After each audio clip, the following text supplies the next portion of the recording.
The first thing Ava Brenny did when ground told us it was time to come home was shut off the comlink and float to the observation cupola without saying a word.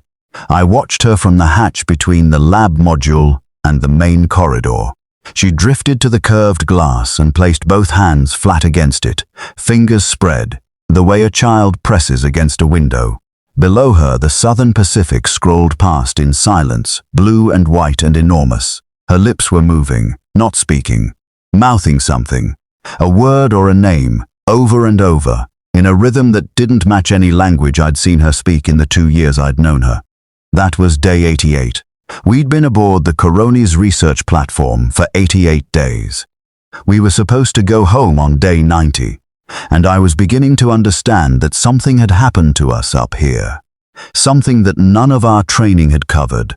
Something that no protocol could address, something that I, as the crew's flight surgeon, was supposed to identify, document, and manage.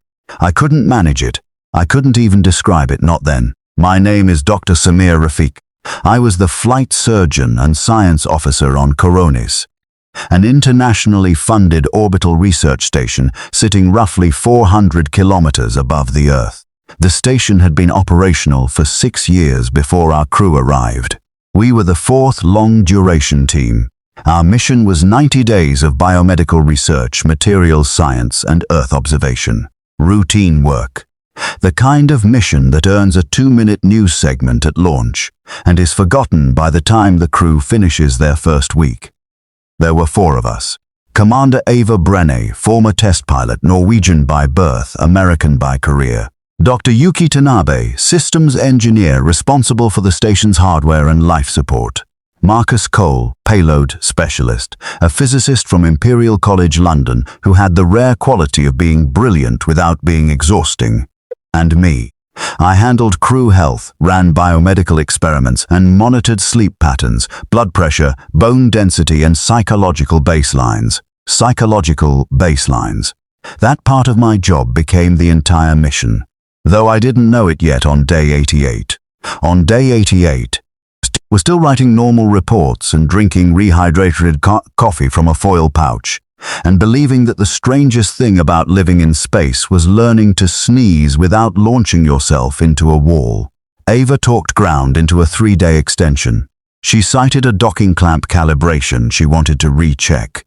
Ground pushed back. The return window was narrow, 46 days until the next one. But Ava was calm and technical and specific, and they approved the delay. She never ran the calibration. I knew she wouldn't. I'd seen the look on her face in the cupola. She wasn't staying for the clamp. She was staying because she wasn't finished with something. I just didn't know what yet. That night, Marcus came to find me. The medical bay on Coronis was a padded alcove barely large enough for 2 people. A fold-out examination surface, a supply cabinet, a laptop, and a privacy curtain that nobody ever used because privacy was a polite fiction in a space the size of a 2-bedroom apartment. Marcus held the hand grip by the hatch. In microgravity, you learn to read distress in the hands. His knuckles were white. "I need to tell you something as your patient," he said. "Not as your crewmate." I turned off my screen and gave him my full attention. "I remember dying," he said. He told me he remembered being in a car, a red Fiat, the old boxy kind, on a coastal road somewhere warm. The windows was down. A woman sat in the passenger seat. He didn't recognize her, but he knew her name was Elena. He could describe her perfume, something with jasmine. He could hear a song on the radio he'd never heard in his real life. And he could feel the moment the guardrail came apart, and the car tipping, and the water rushing up to meet the windshield, and the cold, and the seatbelt that wouldn't release, and then the stopping. "I've never been to Greece," Marcus said. "I've never driven a Fiat. I don't know anyone named Elena, but I remember her birthday, June 8th. I remember that her left ear sat slightly higher than her right, and she was self-conscious about it. I remember that she put too much sugar in her coffee, and that she laughed at her own jokes before she finished telling them." I asked when it had started. 4 days ago. At first it was just the road, a flash of salt air and tarmac while I was running an experiment. Then the details started filling in. The car, Elena. The crash, It's not fading, Samir. Every time I close my eyes, there's more of it. It's becoming more detailed, more lived in, more real than what I actually did last Tuesday. I documented his account in the medical log. I categorized it as a possible confabulatory episode, the brain manufacturing vivid false memories under conditions of stress, sleep disruption, and sensory monotony. All three conditions were present on the station. I told him I'd monitor the situation.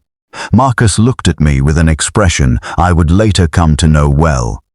The face of someone who has tried to explain something true and watched the other person file it as something clinical. It's not confabulation, he said quietly. I don't just remember the crash. I remember the life. I remember being a man named Thodoris. I remember his apartment in Heraklion, the yellow walls, the balcony that faced east, the stain on the ceiling above the stove that looked like a map of South America. I remember his mother's name.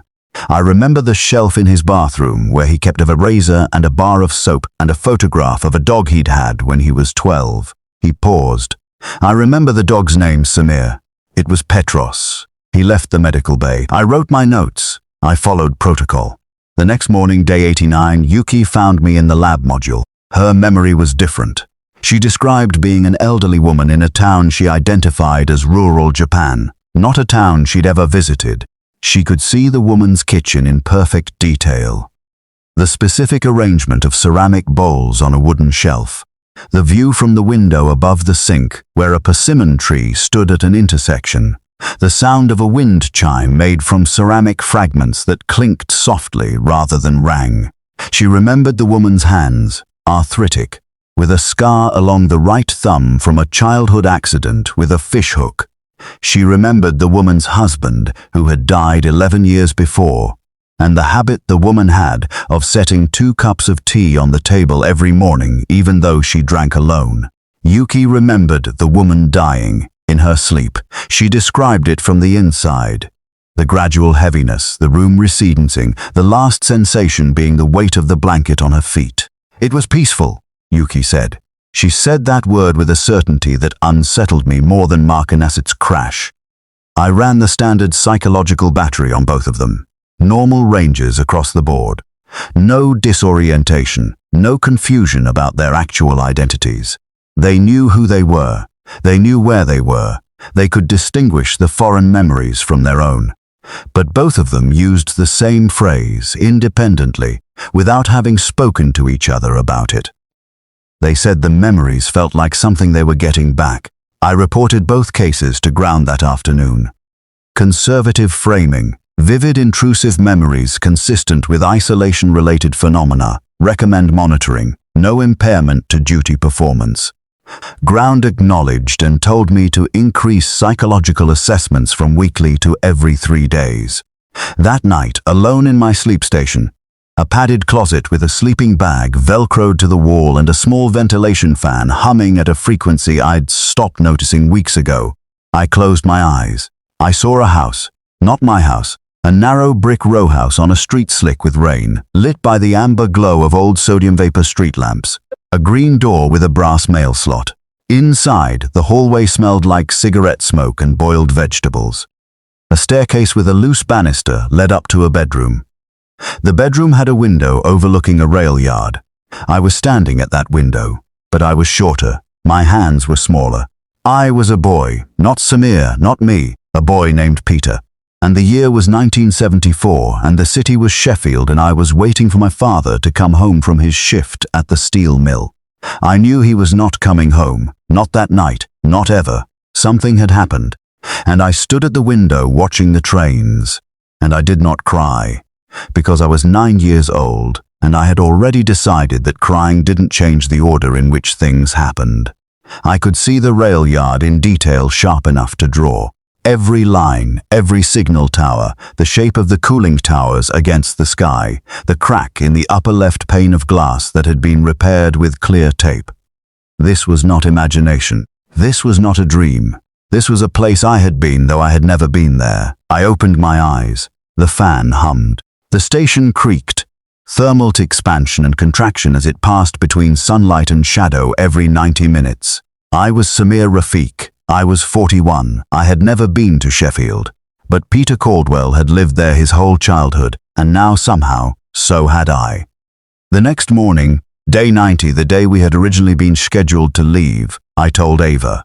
We anchored ourselves in the command module, with footstraps floating face to face. I described the house, the boy, the window, the trains, the father who didn't come home. Ava listened without interrupting. When I finished, she was quiet for a moment. Then she spoke, and what she said changed everything. His name was Peter Caldwell, she said. He grew up on Attercliffe Road. His father, Brian, died in an accident at the Tinsley Park Steelworks in October 1974. A ladle failure. Peter left Sheffield at 17 and moved to London. He became a bus driver. He married a woman named Sandra. They had 2 daughters. He died in 2011 of pancreatic cancer. He was 46. The station hummed. The earth turned below us. How do you know that? I said. Because I remember being Sandra, Ava said. I remember being married to him. I remember his hands, rough along the palms, always warm. I remember that he set his keys on the left side of the kitchen counter, never the right. I remember the hospital room. I remember our last conversation, which wasn't about anything important. We were talking about repainting the kitchen. He wanted yellow. I wanted white. Neither of us ever painted it. I stared at her. 2 crew members had come to me with impossible memories. Now my own impossible memory interlocked with the commander's. The boy at the window and the woman who married him, 40 years apart, received by 2 different people in the same orbital station. How long have you had this? I asked. Since day 30. 60 days. She'd been carrying this for 2 months without telling the flight surgeon. I started to speak about protocol, about reporting obligations, and she stopped me. I didn't tell you because I didn't want ground to pull us home, she said. Whatever this is, Samir, it isn't making me sick. It's not impairing my judgment, it's giving me something. And I'm not ready to let it go. That was why she'd stalled the departure. Not the docking clamp, not the seal tolerance. She'd bought us 3 extra days because she wasn't finished remembering. I should have reported it immediately. I should have declared a medical contingency and initiated emergency return procedures. That was my training. That was my obligation. I didn't. I need to explain why, because the why is the part that still keeps me awake at night, even now, even back on the ground with gravity pinning me in place. I didn't report it because Peter Caldwell was real. I spent 2 hours that afternoon on the station's limited internet connection. Peter Brian Caldwell, born 1965 in Sheffield, died 2011 in London, survived by his wife Sandra and 2 daughters. Former employee of London Transport. The obituary was short and factual and confirmed every detail I'd received from a life I had never lived. Marcus's Theodorus was real. Theodorus Mavroudis, age 34, killed in a single-vehicle accident on a coastal road in Crete in 2008. Yuki's elderly woman was harder to trace, but the village Yuki described. She drew a map from memory, including a shrine, a post office, and the persimmon tree at the intersection, matched a real village in Nagano Prefecture. These were not false memories, they were true ones. Complete, verifiable memories of real people who had lived and died, people we had no connection to, people whose interior lives we now knew in a detail no biography could provide. We gathered in the observation cupola that evening. It was the only place on the station where you could look out in every direction. A dome of glass panels facing Earth. We floated there in a loose circle, not touching, watching the Terminator line sweep across North Africa as the station crossed from day into night. Marcus spoke first. It's connected to the orbit. Something about altitude or duration or both. The longer we stay, the stronger it gets. That's a correlation, I said. Not a mechanism. Do you have a mechanism? I didn't. Nothing in my training addressed 4 people simultaneously receiving verified memories of dead strangers from different decades and different continents. Yuki said, "They're not random, though. The memories aren't arbitrary. The woman I remember, Haruko, she lost her husband. She spent 11 years setting out 2 cups of tea every morning. The feeling that comes through the strongest isn't sadness. It's patience. She was waiting for something she couldn't name. Marcus said, Theodorus wasn't waiting. He was running from debts in Athens. He drove too fast on every road he ever took. The memory that comes through the loudest is the second before the guardrail. This feeling of recognition, like he'd always known it would be a road and a car and a coast. Ava said, Sandra knew Peter was dying for months. The doctors told her. She had time to prepare. And the memory I keep coming back to isn't the death. It's the morning after, reaching across the bed being empty, her hand knowing before her mind caught up. I thought about Peter at 9, the window, the trains, the decision not to cry. They're all about loss, I said. Every memory we're receiving is built around a moment of loss. Below us, city lights outlined the Nile Delta like a circuit board. Nobody spoke for a while.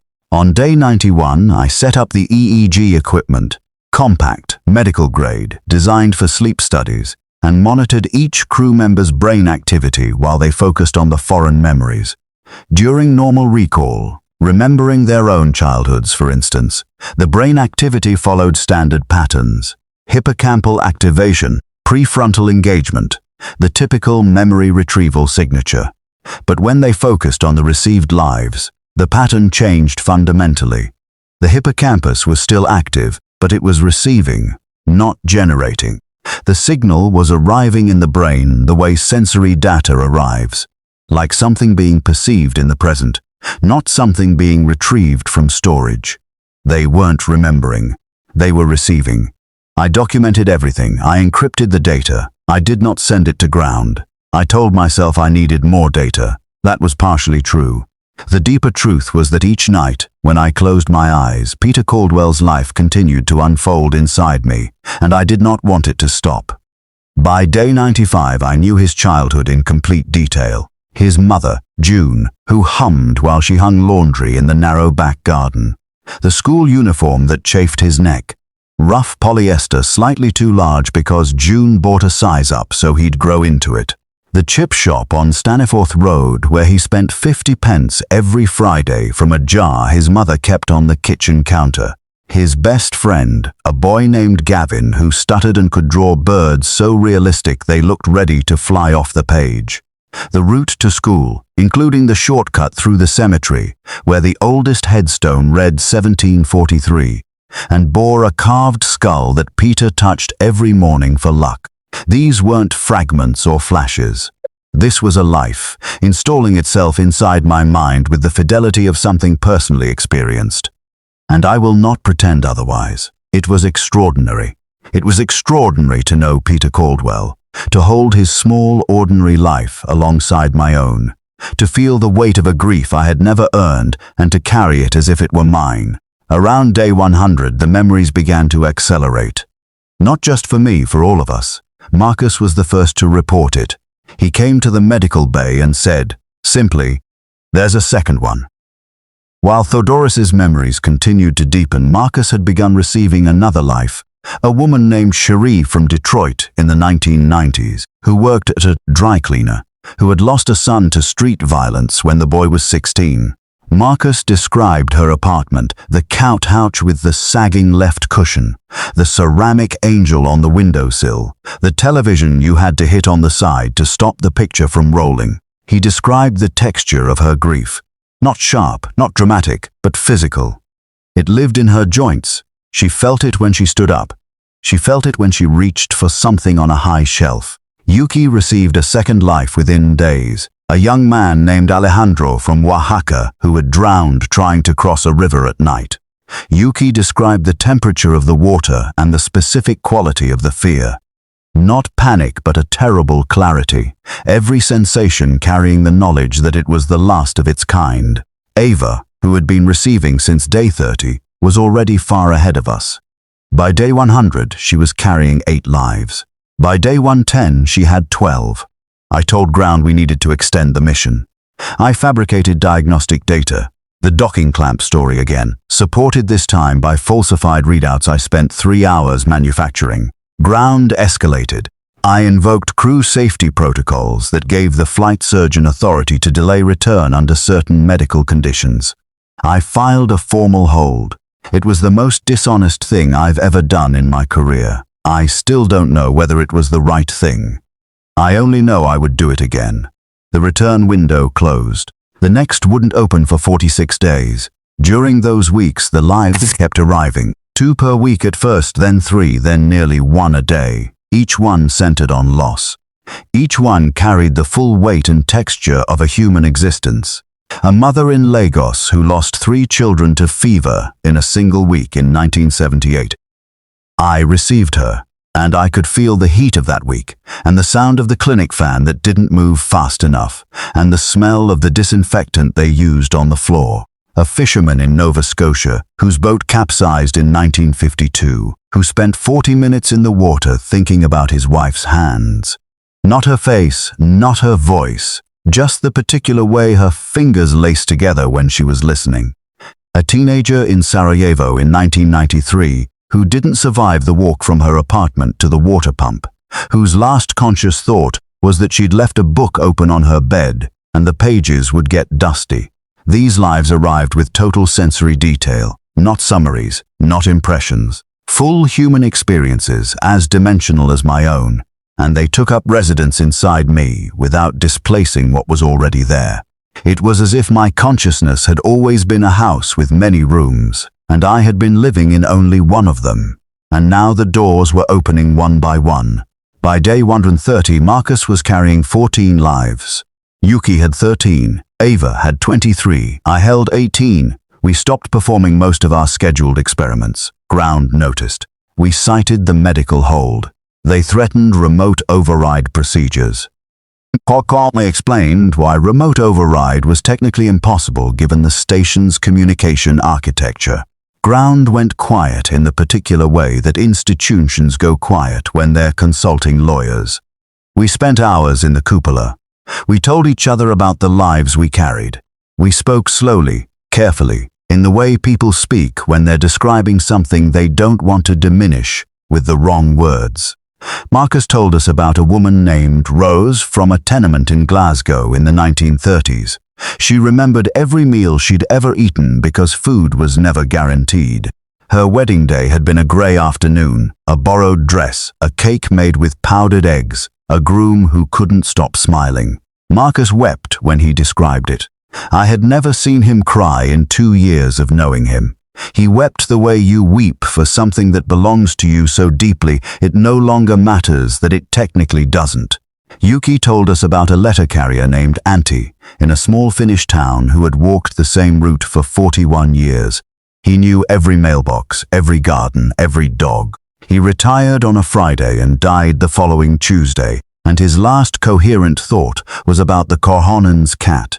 The Korhonens were on holiday, and the cat was old, and the days were hot, and he hoped someone would remember to set out water.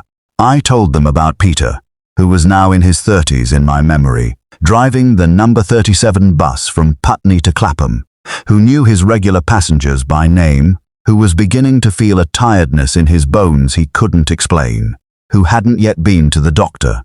I told them I was afraid of what was coming in the memory, not for me but for Peter. I was afraid to feel him die. Around day 120, I noticed something in the EEG data that changed my understanding of what was happening. In the early weeks, the foreign memories had arrived as discrete packets, clear beginnings and endings, like receiving a file. But by now, the boundaries had blurred. The received memories were no longer sitting alongside our own neural pathways. They were weaving into them. I could not recall my own childhood in Lahore, the garden, the smell of rain on hot stone, without Peter's childhood in Sheffield appearing beside it. Not overlapping, not replacing. Running in parallel, like two melodies played in the same key. The same pattern appeared in every crew member. Marcus's own university years now carried the texture of Theodorus's time in Athens. Yuki's muscle memory, the way she reached for tools, the way she braced herself moving through hatches, had begun incorporating small gestures that belonged to Haruko. Ava moved through the station with a quality of attention that I can only describe as multiplied, as though she were perceiving everything through 24 pairs of eyes at once. We were not just receiving memories. We were becoming composites. On day 125, I found the cost. Yuki was in the greenhouse module, a small pressurized section where we grew lettuce and radishes. I went in looking for her and found her floating motionless among the grow trays, hands at her sides, eyes open but vacant. I said her name, no response. I touched her shoulder, nothing. Her breathing was steady. Her pulse was normal. But she was not there. I stayed with her for 14 minutes. Then her eyes focused and she looked at me, and for a long 2 seconds she did not recognize me. Not because she was confused, because the person looking out through Yuki's eyes was not Yuki. It was someone else, Haruko or Alejandro, or one of the 13 lives inside her. For 2 seconds, Yuki Tanav is not the primary occupant of her own body. Then she was back. She blinked. She said my name. She said, "How long was I gone?" 14 minutes. It felt like a year. I was in Haruko's kitchen, Samir. I was making tea. I could feel the tatami under my feet. I could feel her knees aching. I wasn't remembering it. I was inside it. The absences started happening to all of us. Brief at first, a few seconds of disconnection, a flicker of another identity behind the eyes. Then longer, 5 minutes, 10. Marcus spent an hour in the equipment bay speaking fluent, colloquial Greek, moving his hands in gestures that didn't belong to his body, folding and sorting objects that weren't there. When he came back to himself, he couldn't remember the previous hour. He asked what day it was. Ava lost entire afternoons. She would sit in the command module speaking softly in languages she didn't know. Or rather, languages she hadn't known before the lives arrived. Once, she spoke for 20 minutes in a regional Norwegian dialect from the early 1900s. It matched one of the lives she carried. The lives were not content to remain memories. They wanted to be lived again. I finally sent ground the real report. Everything. The memories, the verification, the EEG data, the absences, the neural integration. I flagged it for the flight director and chief medical officer only. I told them our psychological integrity was compromised in a way I could not reverse, and I recommended immediate departure at the next return window. Ground's response was long and clinical. They questioned the delayed reporting. They questioned the falsified medical hold. They informed me my actions constituted protocol violations that would be reviewed upon return. Then they asked the only question that mattered. Could I guarantee all crew members would be cognitively present and responsive for the 12-hour undocking and re-entry sequence? I could not guarantee that. 2 days of silence from ground. During those days, something shifted aboard the station. Not mechanically. All systems were nominal, all indicators green. The shift was in the texture of being there. The station had always hummed, pumps, fans, electronics, the white noise of a machine keeping you alive. But the hum thickened. It began to feel less like mechanical noise and more like the sound a room makes when it is full of people breathing quietly together. 68 lives between the 4 of us, circling the Earth every 90 minutes. Sunrise and sunset 16 times a day. And with every orbit, every pass over ocean and continent and cloud, the lives deepened. Ground came back with a decision. They weren't bringing us home. They were sending a resupply vehicle and extending the mission. They wanted data. They wanted daily EEG transmissions, detailed accounts of every received memory, full documentation. If the phenomenon was real and reproducible, they said it required study. They didn't say what I knew they were thinking. That this was either the most important discovery in the history of human consciousness or the most elaborate shared psychosis ever documented.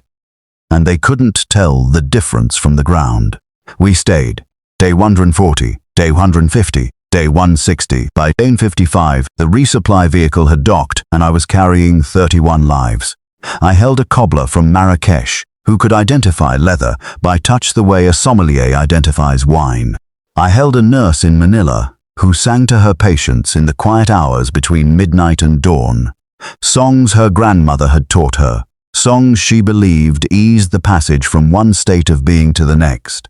I held a boy from rural Georgia, the American state, who had been struck by lightning at 14 and who spent the rest of his life hearing radio frequencies in his dental fillings and who never told a soul because he didn't want to be thought crazy. He wasn't crazy. He was receiving the same way I was, just closer to the ground. I held a grandmother in Ukraine who had survived 2 famines and a war, and who said on the last night of her life to an empty room, "I did not waste it." 31 lives, 31 final moments, 31 doors closing in houses no one else could see. And I was losing myself, not in a dramatic sudden collapse. Gradually, the way a shoreline loses itself to the tide. So slowly you don't notice until you look for where the edge used to be and find water. I would reach for my own memories, my childhood in Lahore, my mother's garden, the specific green of the parrots that nested in the neem tree outside my bedroom window.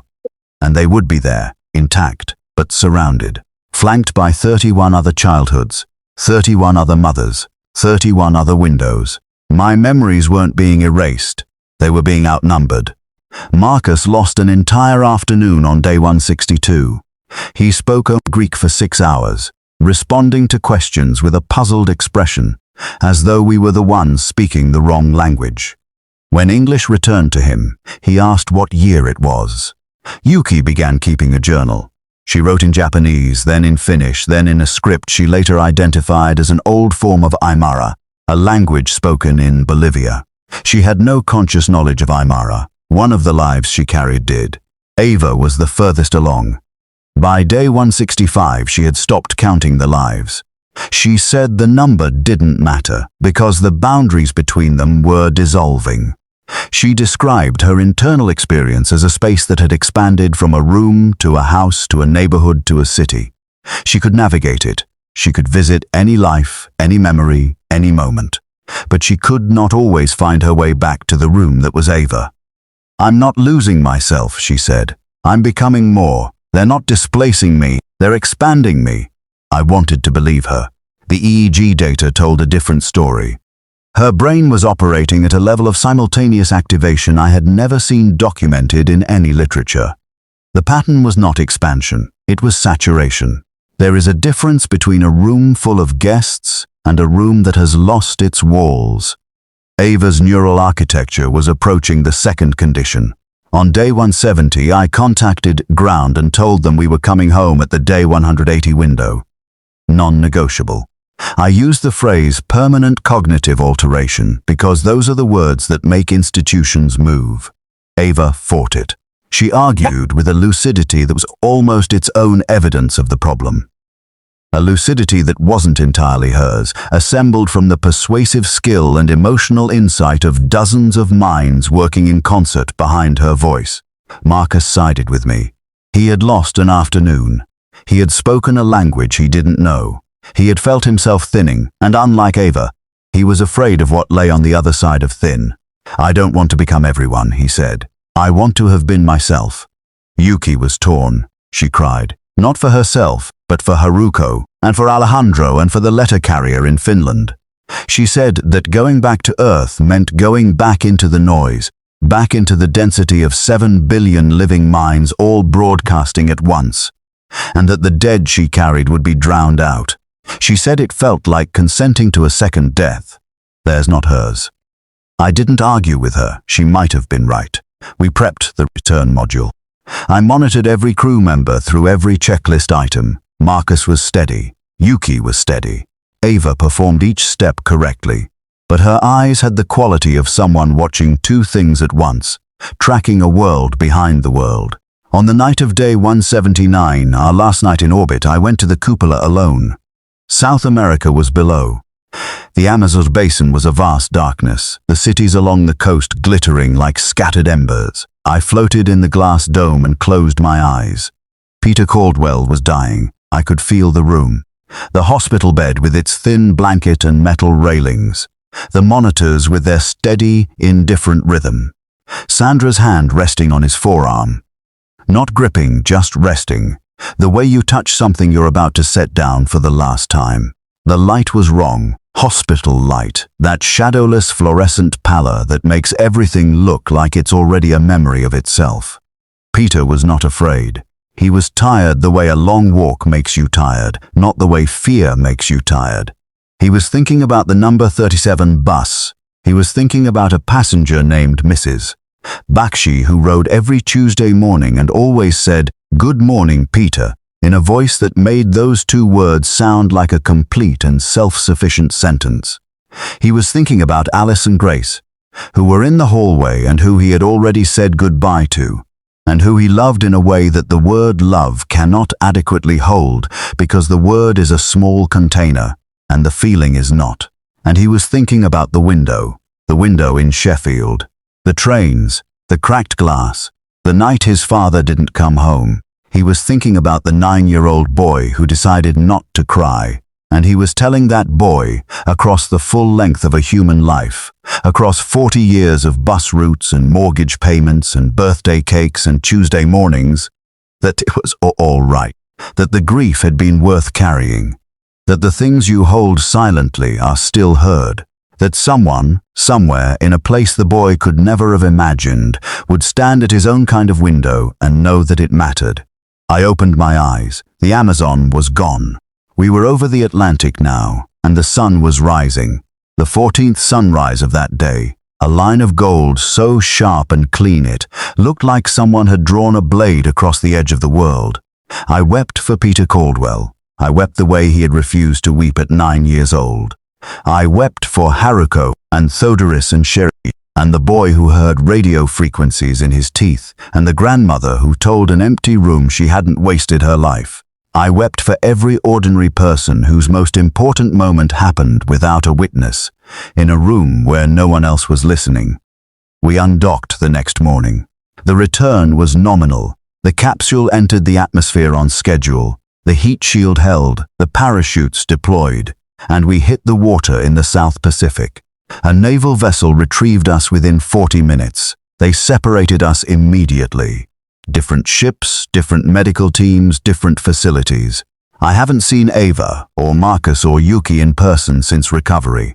What no one prepared me for, what no debrief addressed, what no medical evaluation measured was the fading. It started within hours of landing. Peter Caldwell was still there, still vivid, still detailed, but quieter, as though someone had turned down a dial. The house in Sheffield lost its sharpness first. The specific color of the wallpaper in the hallway, the particular creak of the third stair, then the chip shop on Staniforth Road, then the cemetery shortcut, then Gavin's bird drawings. One by one, the details were dimming, like lights going out in a building seen from a distance. Cherie's apartment lost its texture within a week. I could still see the ceramic angel on the windowsill, but I could no longer tell you which window it sat in, or what the view outside it looked like. The letter carrier in Finland. I'd written his name down while I could still remember it. Antti. The paper says Antity, but the name is just letters now. It doesn't connect to the route or the mailboxes or the cat. Ava had tried to explain it before we left. She never made a formal speech about it. She wasn't the type. But in pieces, across conversations in the cupola, she'd shared what she believed was happening. She thought that human lives leave traces. Not metaphorically, physically. The way a voice leaves a vibration in the air that fades but never fully disappears. Every life that ends with something unfinished, something unwitnessed, something that needed one more person to know it happened, keeps radiating. Not loudly. Not in a way anyone on the surface can detect, surrounded as they are by the noise of 7 billion other transmissions. But from orbit, in the silence, with the distance, you could hear them. The accumulated broadcast of ordinary human lives, reaching out for someone to hold what they couldn't carry alone. She was right. I know she was right because I heard them. And now, on the ground in the noise, they're going quiet. I've written everything down, every life, every name, every detail I could still access. I filled notebooks, dozens of them. They're stored in a fireproof box in my apartment. It's the most important archive on Earth and no one knows it exists. The station is still up there. I go outside at night and look for it. A bright point tracking steadily across the sky, faster than a plane, slower than a meteor. An empty station, no crew. Ground has denied my reassignment requests 4 times. They say no team will be sent until the phenomenon is understood. The instruments are still running. The recorders are still active. The signal is being received by equipment that cannot understand it and logged as noise. It's not noise. 3 nights ago, I stood in my kitchen making tea. I set 2 cups on the counter without thinking. One for me, one for no one. I stood there looking at the second cup, and I could not remember which life that habit belonged to. It might have been Haruko's. It might have been mine now. Peter Caldwell is almost gone. I can still feel the shape of his life inside me, the outline, the weight, the warmth of it. But the details are dissolving. The bus route, Mrs. Bakshi, the yellow he wanted for the kitchen. Yesterday, I forgot the name of the dog. The dog from the photograph on the bathroom shelf in Sheffield, the one 12-year-old Peter loved. I know there was a photograph. I know there was a dog. I can feel the name sitting on my tongue like a word in a language I once spoke fluently and now can barely read. I need to go back up. Not for the science. Not for ground study. For them. For the 31 people who found, briefly, in the one place quiet enough to hear them, someone willing to listen. Someone to hold the other end of the wire. They're fading, and I can't stop it from down here. And every morning the archive in my memory is a little thinner, and every morning the world is a little louder, and every morning there are fewer voices underneath. I held them. I'm losing them. And somewhere above me, 400 kilometers up, an empty station circles the earth in silence, still listening for what the living are too close to hear.